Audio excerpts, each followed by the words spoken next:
You do not belong in this hall, girl. Take your filthy hands off the royal ledger and return to the stables where you belong." The steward's voice cracked through the record room, and every clerk turned to watch Wren Ashcombe flinch. She set the ledger down without a word, because arguing had never once worked in her favor in 19 years of trying. She walked out through the servants' corridor with her chin lifted, the way her mother had taught her before fever took her mother away. The stables were her true home in Veyrath, the ancient kingdom of the Lycan crown, where wolves ruled openly and humans of common blood served in silence. Wren was neither fully one nor the other in the eyes of the court. A girl of uncertain parentage raised by the stablemaster after her mother died. Tolerated because she worked twice as hard as anyone. She told the horses the stories her mother used to whisper. Stories of dragons who once flew beside the first kings of Veyrath, before the great wars burned the skies empty of wings. Nobody believed those stories anymore. That night, restless, Wren wandered farther into the old ruins behind the eastern pasture than she ever had before, drawn by a warmth in the air that had no business existing in the cold autumn wind. She found it beneath a collapsed archway, half buried in ash and centuries of neglect, a stone the size of two fists pressed together, smooth and dark and radiating heat like a coal pulled fresh from a fire. She carried it back to the stables anyway, and that night, as she lay in the straw with the stone tucked against her chest for warmth, it began to move. If you are enjoying this story, do not forget to leave a like and subscribe to the channel for more emotional stories like this one. The crack came first, a thin line of light spreading across the dark stone like a vein of fire, opening beneath the surface. Something small and slick and impossibly warm pushed its way into the world. It was no bird. It unfurled wings still wet and edged in deep bronze, and when it opened its eyes for the first time, they were the color of molten copper, and they found hers immediately and did not look away. Wren understood with a certainty that terrified her that this creature had just chosen her, the way the old stories said dragons once chose the first kings. Completely, and without asking permission from anyone, least of all the crown. By dawn, the temple ruins were swarming with royal guards. Someone had felt the old wards break the moment the shell cracked. Wards laid centuries ago to alert the crown. The instant dragon magic stirred again in Veyrath. Rian hid the hatchling beneath a false floor in the tack room, and the guards found nothing, muttering about false alarms and old superstition. Word of the awakened wards reached the royal court, wrapped in politics before it ever arrived as truth. King Thane Corvain had ruled Veyrath for 6 years, and he had spent every one of those years building walls that no woman would ever again breach. Not since the woman he had once loved sold the location of his father's war councils to a rival pack, an act of betrayal that cost dozens of Lycan warriors their lives. Dragons died with the Compact Wars, he told his advisor Rowan. There is nothing left to wake, and yet something had. The old Compact, forged between the first Lycan kings and the last dragon riders before the wars tore both peoples apart, stated plainly that any dragon born within Veyrath belonged to the crown, bound to serve the throne as it had served the founding kings 1,000 years before, and whoever the dragon had chosen as its rider now held a claim closer to the throne than anyone in the royal court. Lady Isolde Varenne understood this better than anyone. Cousin to the king, elegant and precise in every gesture, Isolde had spent years cultivating an image of gracious loyalty, while quietly positioning herself as the obvious heir should Thane ever need one from within the family. She knew a truth that had not yet reached the king's ears, that old rites allowed a dragon's rider to be tested and, if judged unworthy, ritually replaced. She simply needed to find the dragon before Thane's honesty got in the way of her ambition.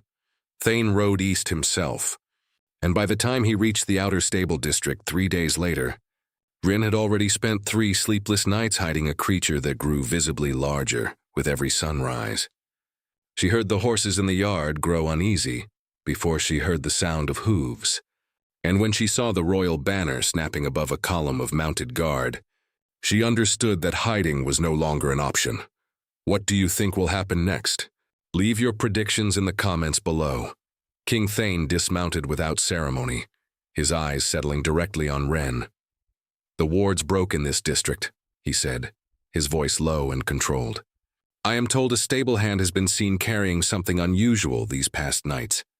Before Wren could answer, a shriek split the air from the tack room, followed by splintering wood and the hatchling, now the size of a large hound, burst into the yard and launched itself at Wren with a chirping, furious devotion that left no doubt who it considered its own.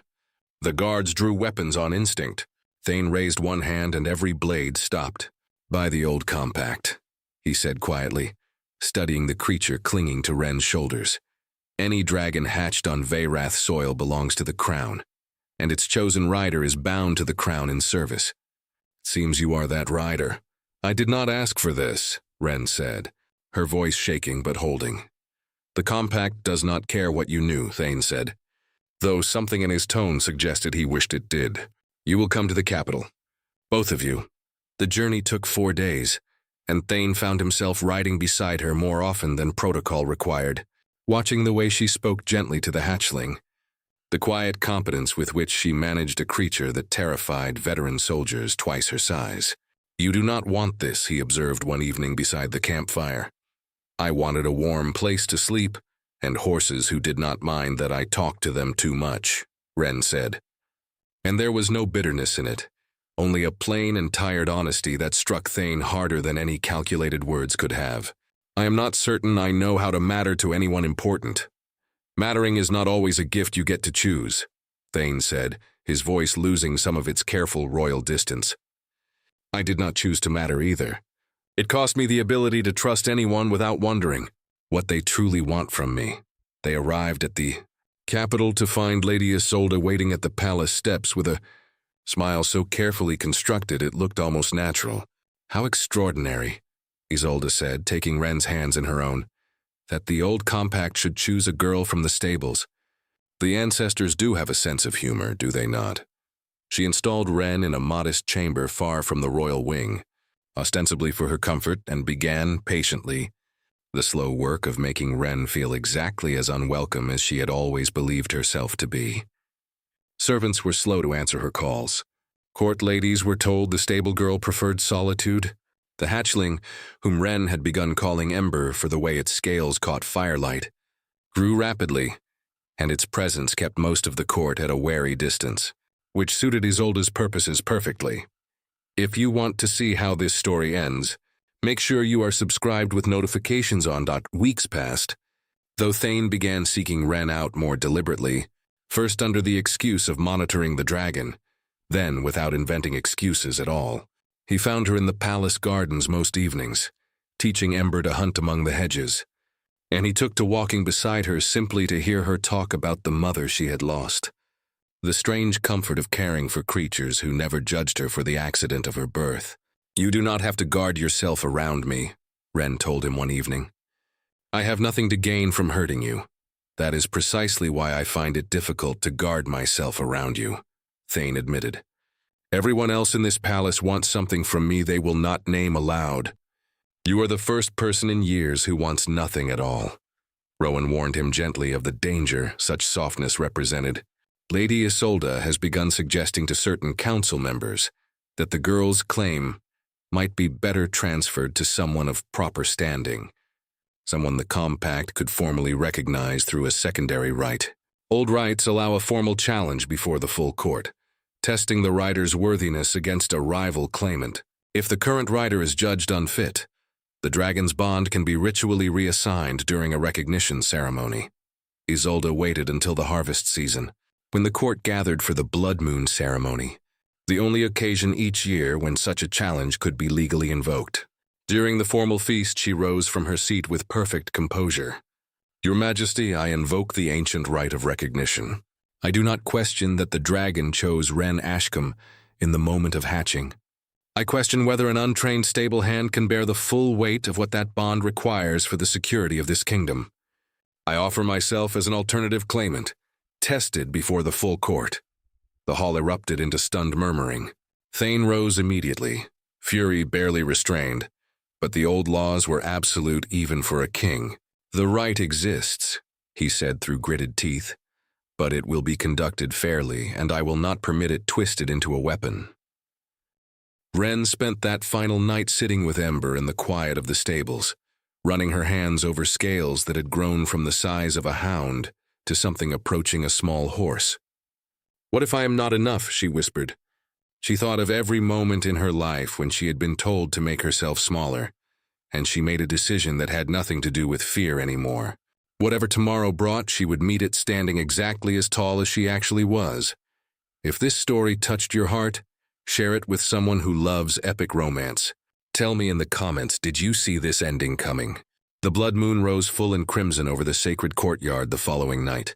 The entire court gathered beneath ancient stone archways, carved with the founding compact's original text. Isolde stood radiant in deep violet silk, a hidden bonding sigil concealed within an ornate bracelet, an artifact capable of masking a false claimant's scent, long enough to confuse a young dragon during the critical moment of choosing. Ren stood in simple traveling clothes, refusing the court gowns offered to her. The ritual master released Ember from her tether at the courtyard's center, calling upon the old compact to reveal truth beneath the blood moon's light. Ember rose into the crimson sky, circling once, twice, her copper eyes scanning the assembled court with visible confusion, as Isolde's hidden sigil worked exactly as intended. For one terrible, suspended moment, Ember hesitated in the air, torn between two competing signals, and Ren felt her heart stop entirely as the dragon banked toward Isolde's outstretched arms. But bonds built on genuine care are not so easily fooled by borrowed magic. And in the final instant before Ember would have completed her descent, the dragon's eyes found Ren's across the circle, found the woman who had fed her by hand through sleepless nights, who had taught her to fly with patient devotion rather than command. Ember screamed and wheeled sharply away from Isolde, diving instead directly toward Ren with unmistakable purpose, landing before her and curling protectively around her with wings spread wide. The bracelet on Isolde's wrist cracked audibly in the sudden silence, its enchantment spent and exposed by its very failure, and the ritual master announced to the assembled court exactly what it was and exactly what it had been designed to do. Isolde, watching her carefully constructed ambition collapse in front of the entire court, closed her eyes for a long moment, straightened her spine, and inclined her head toward the king with the dignity of someone who understood precisely when a battle had ended. "I overreached," she said clearly. "I told myself it was for the kingdom's security. In truth, it was for my own ambition, and I let that ambition convince me the two were the same thing. I will accept whatever judgment the crown sees fit." Thane studied his cousin for a long moment, old anger warring with something gentler. "You will surrender your council seat and your claim to any succession, and you will spend the coming year overseeing the eastern border settlements, far from this court, where your genuine talents for strategy might finally serve Veyrath honestly, instead of serving only yourself. Should you serve that year with true integrity, we will speak again of your place here." "Thank you, your majesty," Isolde said, her composure cracking only slightly. "I will not waste this." The court's attention turned to Ren, standing beneath Ember's protective wing with royal recognition finally, undeniably hers. Thane crossed the courtyard toward her without hesitation. "The compact recognizes you," he said, loud enough for the court to hear, "not as an accident of stable birth, but as the rightful bearer of the founding bond between crown and dragon." His voice softened into something meant only for her, though the whole courtyard could still hear it. "And whatever this makes you in the eyes of Veyrath, know that to me you have been someone worth trusting since the first night I watched you speak more gently to a dragon than most nobles speak to each other." "I was only ever myself," Ren said, her voice steadier than she had ever heard it. "I did not need to become anyone else to be worth choosing. I only needed someone willing to look." "Then let all of Veyrath look," Thane said, and he took her hand before the entire court, sealing with that simple gesture a promise that required no further ceremony to be understood by everyone present. Ember let out a triumphant cry that echoed off the ancient stone archways, and the crowd that had gathered expecting a political spectacle found themselves witnessing something far rarer instead. A girl who had spent her whole life believing herself invisible, finally being seen, fully and completely, by a kingdom that would never again mistake her for someone easily overlooked. In the months that followed, Ren remained exactly who she had always been, quietly competent, instinctively kind to creatures and people the court too often ignored, though now that steadiness carried the full weight of royal recognition behind it. She never forgot the stables that raised her, and she returned often to speak with the stable master who had given a motherless girl a home when no one else would, bringing Ember along until the dragon's presence in the yard became as familiar to the horses as her own quiet footsteps once had been. Thane ruled beside her not as a man who had finally softened, but as one who had rediscovered that strength and trust were never truly opposites. Only two halves of the same courage he had been afraid to risk again. And somewhere in the ancient stone archways of the sacred courtyard, a new truth settled quietly into the bones of Veyrath's long history. That the blood a kingdom needed most rarely announced itself through titles or birthrights, but simply through the patient, unglamorous work of showing up again and again for those the world had forgotten to value.